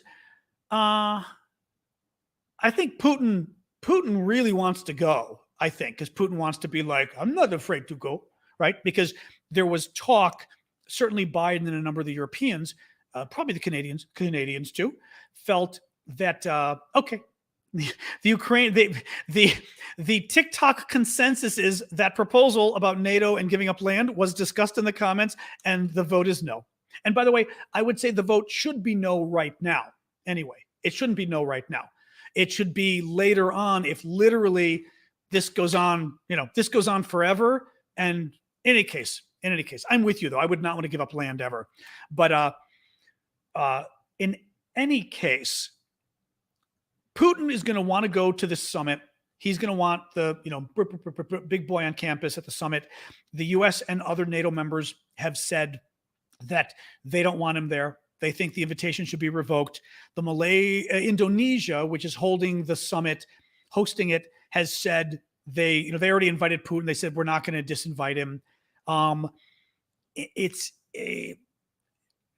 At this point, I think Putin kind of has to go. You know what I mean? I just feel like he's got to go. But even if he's sick, he would have to be deathly ill not to go at this point. The only thing is, you're right. If he goes, it's more obvious if he's not healthy, if he goes. Because at home, Sasha, I'm still working here. It's too early. No. She's sitting in my bedroom. So I always like to show the TikTokers because you can see, nobody else can. She's sitting in the doorway looking at me. I think you can see that. She's whining. She's sitting there whining like for me to come play with her. But it's hard for him to hide if he's sick at a summit. He can do it like this, right? He can do it by doing these canned meetings he does where we all think they're fake. but he can't do it if he's at the summit. That's very interesting, Brian. I don't know. Yeah. So sorry, Syndicate was saying really quick. In a series of tweets in Greek, Turkish President Erdogan has directly threatened Greeks not to go too far with their stance in the Aegean Sea. Otherwise, they'll regret it. He's an idiot. God, the man's an idiot. The man's an idiot. You know, I mean, I swear to God. I swear to God. And as for the Greeks, oh, Sasha's going on the balcony again. One moment. Oops. All right, you. Go enjoy yourself. I'm just going to leave my door open. She can come in and leave when she wants. He's an idiot. The thing is, at some point, Erdogan may push his luck on this stuff. You know, I mean, for example, in America, there is a very strong Greek lobby in America. There is not a very strong Turkish lobby. We have a lot of Greeks, and frankly, we've got a lot of money and power. The Greeks have done very well in America, very well for ourselves. And the Greek lobby has been very strong. Turkey, on the other hand, has always been strong in the defense, foreign affairs, or the defense community, because the defense people know how important Turkey is for the Middle East and everything else, right? But oops, let's see. Make sure I know when she's coming in. What are you doing, Sash? Hanging there. But this kind of BS from him, you know, no, he's playing. I mean, now, granted, the Greeks might be worried they don't want to get into a war with Turkey. But having said that, NATO doesn't need a war with Turkey between two NATO members, right as we're trying to deal with, with Ukraine. That's not really helpful either. God, he's such an idiot. He's such an idiot. God, amazing. Just pisses me off because that's all they do. It's all they freaking ever do. Oops. And Sassy, that was sweet of you. Let me grab more from the TikTok folks. What else here? Oh, let me look for more questions then. So I was looking to see what you guys had on the screen, but I think the thing is, what Turkey is reminding me of? Turkey is reminding me of Russia. We talked earlier about Russia and the inferiority complex or dictator complex. Erdogan's a dictator. I mean, Erdogan is a dictator. And you've got a lot of the same thing going on. He's trying to do this the way he's screwing up Sweden and Finland's application to NATO. Everything with him is just trying to screw things up to show people how important he is. And frankly, he is a dictator, and it helps him at home when he causes trouble, especially with Greece. I'm sure it helps him at home if he causes trouble with Greece. I shouldn't say I'm sure, but actually, I would be curious now. I'd be curious about Turkish public opinion today and whether Turkish public opinion looks at it and goes, yeah, we'd like to fight Greece, or whether they go, what are you doing? We've been getting along with these people for 50 years, but geez, he's doing a really good job actually of screwing up Turkey's sort of image, in the same way we said that I fear that Scholz is doing it too on the war stuff lately with Germany, that he's really screwing up Turkey. Turkey is coming across very backwards here, and it's not good. I mean, it already was with Erdogan, obviously, in terms of becoming across very sort of non-democratic. I'm still playing. I mean, I'm still working. Just wait. I got another. There you go. This is for the YouTube people. You can see. She was sitting there whining there, wanting me to play. But it's creepy. It's getting creepy there. Like we were really integrating Turkey to Europe. And I mean, Turkey's a part of Europe, but I mean, integrating it with the, with everything. And it's creeping me out again as some kind of like quasi dictatorship, just like Hungary, really. I mean, God. Next election is 2023. Somebody, Mike is saying Erdogan has to do this. Next election is 2023. And the Turkish lira has lost much value. Actually, I did see that about the Turkish lira in the last year. Yeah. Yeah. And Mikola, thank you for that. Let me pull up another. Yeah, that's cute. Somebody's saying on TikTok, I need to include like a half-hour play break for Sasha. Or maybe it's like 10 minutes Sasha moments where we take a break and we all get to play with Sasha on camera. Oh, yep. I've talked about the death sentence. I talked about the death sentence. Yep. The two British soldiers and the Moroccan soldier who are all members of the Ukrainian army were given the death sentence by the Russian collaborationists. Well, and Cyprus, which is why Turkey is never going to really be able to join the EU fully. What can you say about Putin comparing himself to Peter the Great? That was something we got into in depth yesterday or the day before. Maybe it was the day before. I don't remember. But you know, it's something that I've thought a while about Putin. Putin has this sort of this.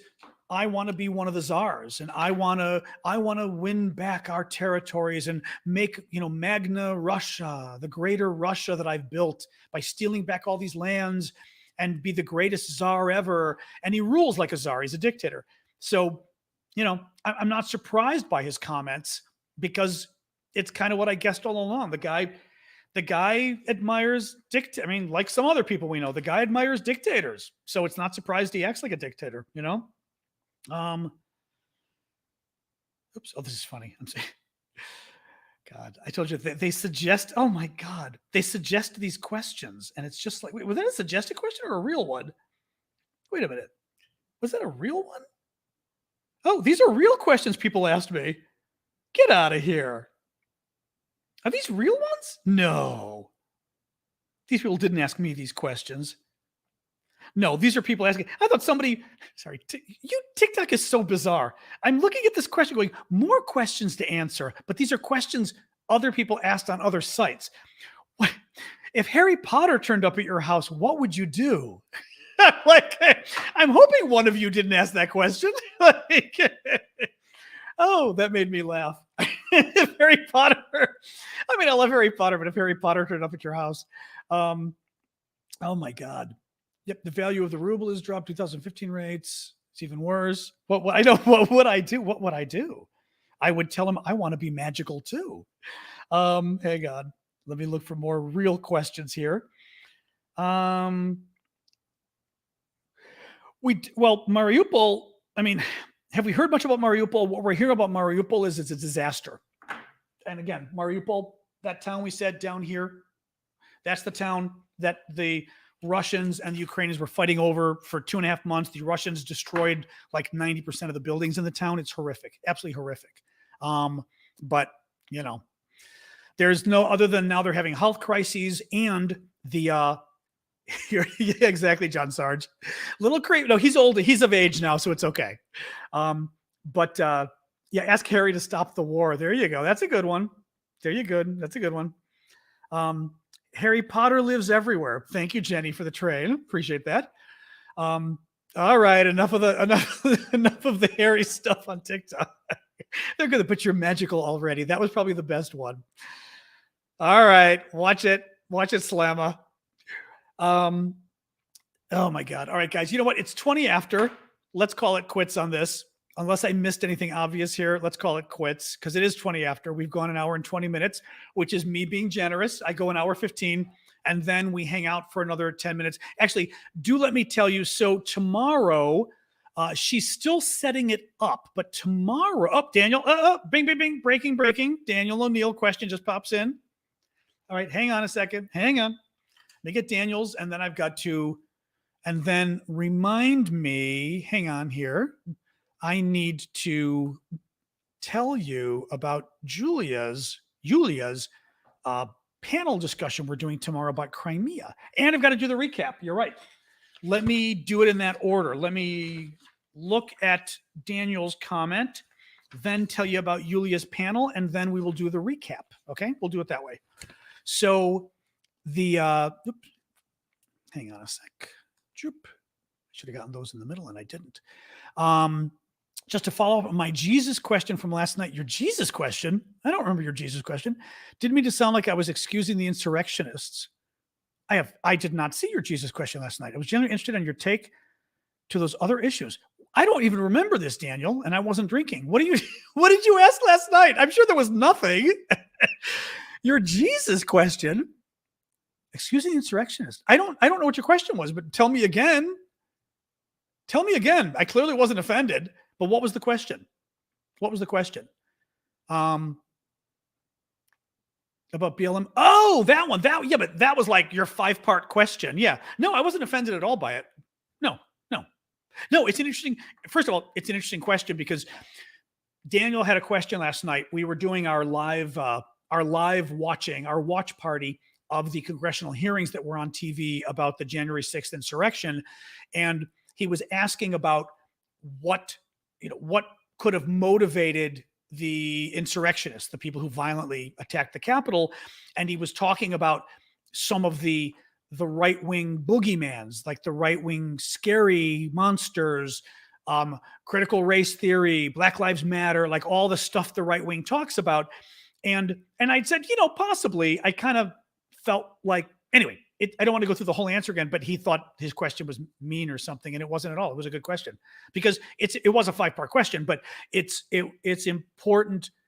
It is important for us to understand what is motivating people, because it's easy to say people are crazy, and some people are, but in this case, even the crazy people were being manipulated on January 6th. They were being manipulated by Donald Trump and by Donald Trump's coterie, which includes Fox News, the more insane people like Newsmax, One America News, whatever they're called. They're going away now. But frankly, a lot of Republicans, and now frankly, most of the Republican Party. Unfortunately, most of the senior ranks of the Republican Party, not Mitch McConnell, but too many senior Republicans are on board with the lie. And when I said this, let me say this actually. And I'll consider this the just us talking phase. I've said before that if you want to think about the attack on the Capitol, imagine, and apply this to your country, okay, but I'll apply it to America. Imagine a Democrat is told by Barack Obama, by Joe Biden, by Nancy Pelosi and Chuck Schumer. And for those of you abroad, that's the Democratic leader of the U.S. House of Representatives and the Democratic leader of the U.S. Senate. They're told by CNN, CBS, NBC, ABC, right? The 4 big actual news networks, not Fox. I mean, these are actual news networks that cover news objectively. So you are told by all the news networks that you trust.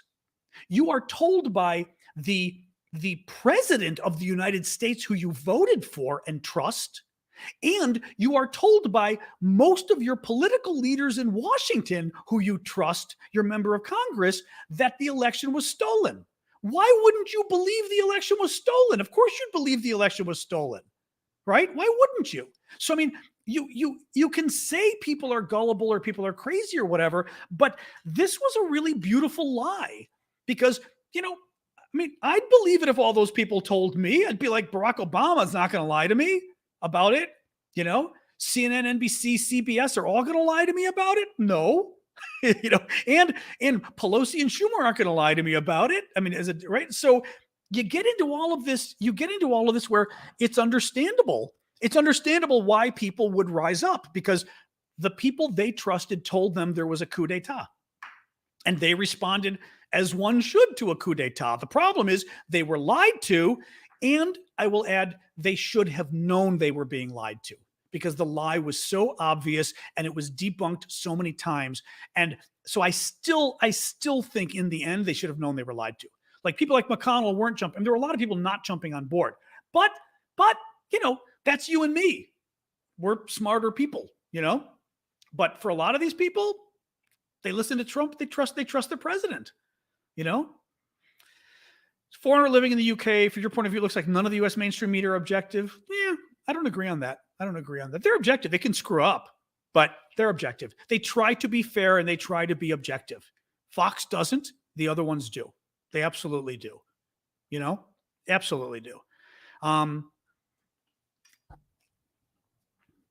Yeah, I mean, LaShawn says people who don't ask questions believe the lie. Keyword, we are smarter. I mean, it kind of reminds me in a way, I mean, LaShawn and everybody else, think about going online and how people will see things online and you're like, okay, where did you get it from? And they'll tell you, and you're like, okay, that was a guy on YouTube. You can't just trust a guy on YouTube, and you'll kind of dissect it and find out it was total BS. But they aren't as good as you. Hell, this may even include some of you. Some of you may not be as good as some of us I'm really good at sleuthing stuff online and searching and kind of checking who the sources are. And I even go and read like the original stories, because people will also quote stories wrong. Like, for example, I get a lot of my Ukraine news from the Kyiv Independent. Kyiv Independent, great paper. They summarize their website, summarizes news from all over the web. The problem is they're summarizing news from all over the web.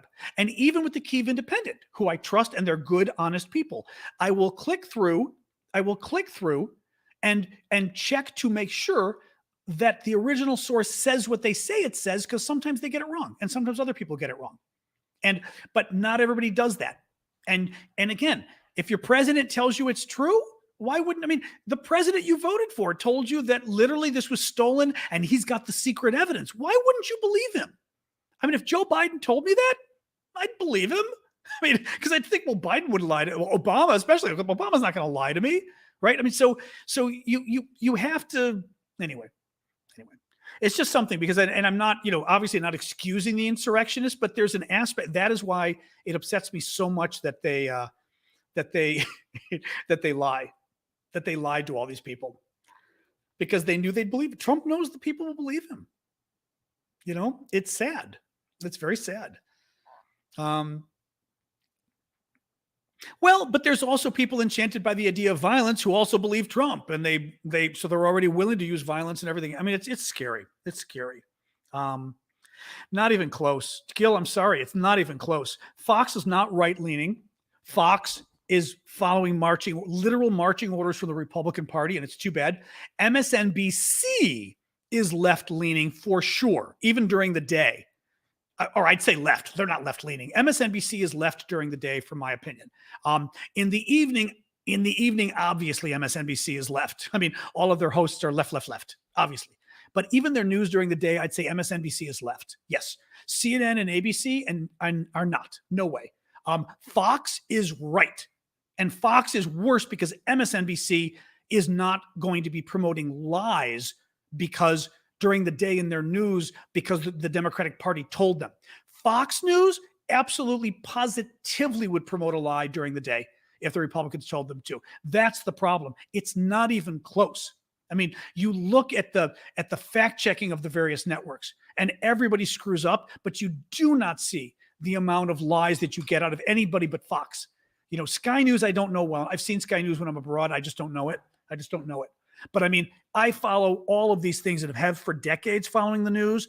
And I've also had to work as a reporter where I had to put my biases aside and try to be fair and try to criticize people I might have voted for and all of that. So I get how hard it is, but I also get that it can be done.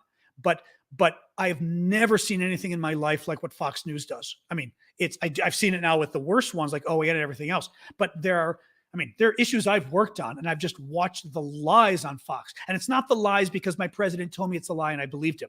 It's stuff I know about and just the outright lies. Did you know, for example, Fox News discovered another caravan? Did you know that? This week, there's another caravan. Fox News hasn't talked about caravans for a year and a half because there was no election for a year and a half. Suddenly, we're months away from an election again. Fox News, for those of you who don't know, every 2 years, we have a major election in the U.S., federal election, and Fox News does breathless reporting for 6 months about illegal immigrants from Latin America who have formed a caravan, the largest in history, and they're coming up the coast and to invade America. And they only report on it, a caravan. Yes. They only report on it, literally caravan, they call it. They only report on it when the election's coming up, as if it's real, mind you. And then, like I said, for the last year and a half, Fox News, who claims to care so much about immigration, has not reported on any caravans. No, I'm sorry. I just will not. I will not roll over and try to claim that Fox News is the same thing as CNN and everybody else. There is no way. There is no way. Absolutely not. But MSNBC, forget it. I think MSNBC has gone too far. And I've said it. And again, some folks on the left get pissed at me, but MSNBC put themselves in the camp of the left. And I guess they wanted to be the left-wing Fox News, except that MSNBC doesn't lie. I mean, their hosts at night might say things you don't like or you might disagree with or whatever, but their news during the day doesn't lie like Fox does, but it's still, it's still pretty bad. France 24, I think I've even gone on France 24 before. I thought they were pretty good, weren't they? I always thought they were good. Well, it's okay. Barkley, you're allowed to disagree. And by the way, you're doing it nicely, so I appreciate that. Because that's what I'm hoping people will do. Feel free to disagree. Just be nice about it. That's all I ask folks to do. But France 24, from what I knew, seemed to be good, but Bill O'Reilly's funny. Bill O'Reilly, I used to go on O'Reilly's show 20 years ago. I was doing a lot of gay rights advocacy, and he had me on once in the late 1990s. And he liked me. He thought I had to ask somebody what he called me, a stand-up guy. And I had to ask somebody, I was like, what the hell? He said, after the show, he goes, I like you. You're a stand-up guy. And I was like, what the fuck does that mean? So anyway, but it was interesting. So, but no, but Bill O'Reilly loved me. And I went on the show and I actually was starting to change Bill O'Reilly's mind on a number of gay rights issues. And he literally came around on the issues throughout the show until finally he got into trouble for it because he did an interview with a friend of mine. And I had helped the friend because I knew O'Reilly with some of the issues. And he asked O'Reilly all of these issues, gay marriage. O'Reilly said, knock yourselves out. You want to get married? I don't care. And this is in 2004. Bill O'Reilly said he didn't care about gay marriage and a number of other things. The far right, religious right people freaked out on him, and O'Reilly went hard back to the right again because I think he had his livelihood questioned. And then O'Reilly, forget it. Then O'Reilly became right wing, like nonstop crazy. And I stopped going on his show because then he was just, it was crazy stuff. Like, it wasn't like O'Reilly was very conservative. But you could go on his show. I kid you not. I would debate with Bill O'Reilly, and sometimes he'd go, you know what? That's a good point. You're right on this one. And I was like, holy crap. He was that way before, and now he's not. It bugs me. But I like to say it because he wasn't, I mean, he was, again, far right Republican or whatever, but he was gettable 20 years ago. You actually could have an intellectual discussion on his show. Even Sean Hannity, you can't have an intellectual discussion and win Sean Hannity over. O'Reilly, you could have back in the day. It's too bad. So what do you do? Oh, Nathan, they're back just for you. There we go. Crazy people. And then what I do after report it, so we've got the crazy ass trolls that are coming back. Then I hide it just to make sure it's totally disappears. User in timeout. We have the crazy SEX site trolls trying to come in and do their nasty little thing. It's gone now. All right, it's gone. All right, guys. So Yulia, and then the recap. All right. No more. I'm gonna sign off shortly. So tomorrow, Yulia, who is a top Ukrainian TikToker, she is also on YouTube and other social media, but I believe her strength is on TikTok. She is hosting a panel with a Ukrainian historian who is beaming in live from Lviv, Ukraine, and I'm going to be on the panel with her to help with the Q&A. And she is tomorrow's discussion is to talk about the history of Crimea. And again, remember, Crimea is this peninsula in southern Ukraine that got annexed by the Russians in 2014. And this historian's going to talk about it. And then we're going to take your guys' questions at the end. She's going to do it on YouTube because it's too hard to, I think, actually, because it's a guest. You can't do guests on both of these at the same time, TikTok and YouTube. So she's doing it on YouTube. Let me share her. Let me just double check here. Boom. This is Yulia's TikTok, YouTube homepage. She is still setting up the actual meeting or whatever you want to call it, 2 p.m. Eastern time tomorrow. You're from Crimea, but 30 years ago. Wow. Olga, that's wild. Wow. That means Olga's Ukrainian. Hit her, folks. TikTok folks, you know what to do. But I sent the link over on on TikTok, YouTube, etc. to all of you guys.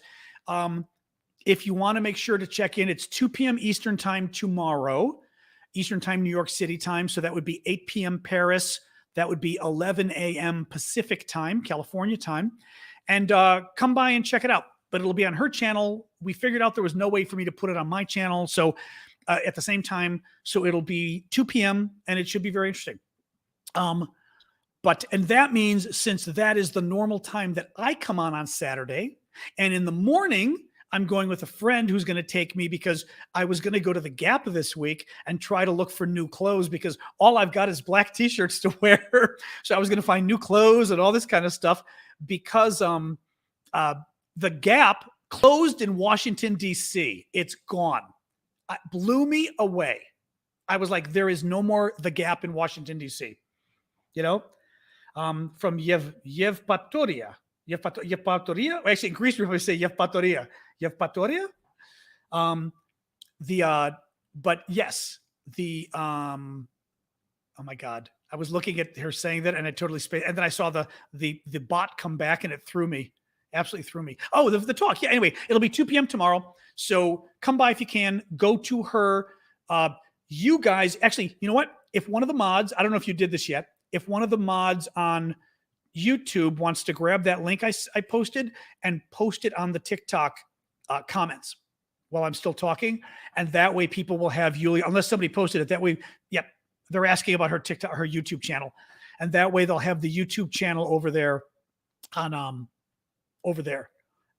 TikTok. So it should be coming over shortly. One of the moderators will bring it over. There you go. 2:00 tomorrow. So let me do the recap. So the recap is fighting continues in Sievierodonetsk, which is the town in eastern Ukraine where a lot of folks are fighting. The Ukrainians and the Russians, a lot of folks, the Ukrainians and the Russians have been fighting pretty heavily. The Russians are doing better. They're getting more land. They're also fighting in that region in general, but it's not clear what more the Russians can do. Yulia will have to put Yulia's going to, anyway, we'll figure it out. She's also going to end up putting a reminder like I put on her YouTube. So if you check out her YouTube, you see the reminder. Thank you, Grandma. Kharkiv. Kharkiv in the northeast, there are reports that some Russian troops are refusing to fight. In Kherson, even though we're doing the recap, I'll show you. Kherson down here, there are reports that the Russians are mining the area, putting mines in as a defensive way to stop the Ukrainians who have had a number of attacks recently. And the mines have been blowing up on the Russians while they're implanting them, which has been kind of good. Top advisor to Zelensky says 100 to 200 Ukrainian military are dying per day. That is considered a horrifically large amount, just to put it in context. The Russians continue with their effort to annex eastern Ukraine, including, well, pretty much all of this. The Russians are trying to annex, and by annex, I mean make them officially a part of Russia, to claim that they are now officially Russia territory. The Guardian says Ukraine is in trouble with artillery. They don't have enough artillery left. They need help from the West fast. It's a long story, but bottom line is the Russians outgun them 10-1, and the Ukrainians are actually holding back 100 to 200 a day on the Ukrainian side, although the Russians have just as bad of numbers, I've read. We don't know for sure, but the estimates are the Russians are just as bad. So yes, on the artillery side, very bad. Very bad. And the Ukrainians are basically having to pull their punches and not even use as much artillery as the Russians because they just don't have enough. The governor of Luhansk in the east says that they got Ukrainian military got a strike in against a local base of the Russian mercenary group Wagner Group. They're murderous mercenaries, so that's a good thing. Mariupol, as I said in answer to a question, is in real trouble. The Russians occupied it. It is here. And the Russians are apparently having a very hard time trying to make anything work because they bombed the hell out of the city and destroyed it. So the city now has cholera, among other problems. Russian TV admitted to stealing Ukrainian grain. Belarus, the country run by a dictator named Lukashenko here in the northwest of Ukraine. Belarus which is an ally of Russia, has been more rabble-rousing, making threats like they're going to invade. And the Ukrainian government came out and said, the Ukrainian Defense Ministry said, they're simply doing it to scare Ukraine, so Ukraine has to put military troops on the border and waste them. In other words, troops that have to be on the border of Belarus just in case, who then can't be in the rest of Ukraine actually fighting against the Russians. So that's why they're doing it. The court case on the MH17 case concluded today. I didn't even know there was one. This was the Malaysian airline plane that was downed by a Russian missile on July 17th, 2014, killing 298 people. The case is against 3 Russians and 1 Ukrainian national, basically a Ukrainian national collaborator. That case is going to be decided in November or December. And finally, Britain's defense minister, Ben Wallace, made a surprise visit to Ukraine today. And let me see here. Question from Donna Wairanga. Have you considered if Putin went to the NATO meeting, he could be arrested for war crimes? The problem is, if Putin, somebody asked this on TikTok, whether Putin going to the meeting, not NATO, going to the meeting in the fall for G7, for G20, could be arrested for war crimes. The problem is he'd have to be indicted for war crimes first. The War Crimes Tribunal and the War Crimes investigators would already have to have concluded their investigations and proven to themselves that they have evidence that Putin directed all of this. And that's just not going to happen in 3 weeks, even if they could. Now, you also have to be in a country where you could extradite him and all this kind of stuff. It gets complicated. But the bigger problem is, as I've said with the war crimes, adjusting my temperature again, drink. The bigger problem with war crimes are they're very difficult to prove, and they're really difficult once you get to a higher level. I don't know how they were proven against what's-his-face, Milosevic in Serbia, because you've got to be able to prove that that leader either knew about the local war crime, sanctioned it, somehow sanctioned all war crimes, but you've got to find conclusive proof, which may mean other people. Thank you, Milu Star. Whether it's other people stepping forward in the government and testifying, whether it's documents they've got, but you've got to find some way of proving that Putin did it. And even though we know that Putin's okay with the war crimes, you still got to prove it. So, and it took years for Milosevic. That's interesting. Although it didn't take too long, though. I mean, I was reading like the Chilean stuff took like much longer, going after what's his Pinochet and stuff, and all those guys took way like 20 years or something crazy, I think. Thank you, Colleen. Another greeting from Ukraine from Rod. It never ends, the greeting from Ukraine's on TikTok. You guys should be asleep at this point. You have a war going on. Get your sleep. Does somebody want to just give a link one last time to Yulia's YouTube channel on TikTok, if you would?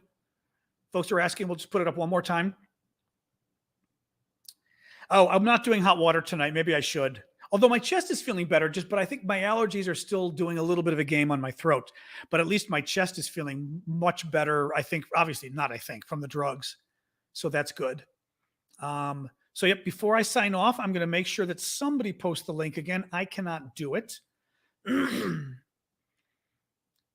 Well, actually, there's a very good point. Somebody just said how to do it, too. Search for her name on YouTube because she's the only one, exactly, with that name, Yewleea. Yeah, correct. Sasha has allergies to fish. Thank you. Oh, I didn't even say. I'm sorry. So I'm going to do my show tomorrow night at the usual time, 6 p.m. again, 6 p.m. Eastern, because we've got Yulia's show at 2. When I finish her show, I may be tired.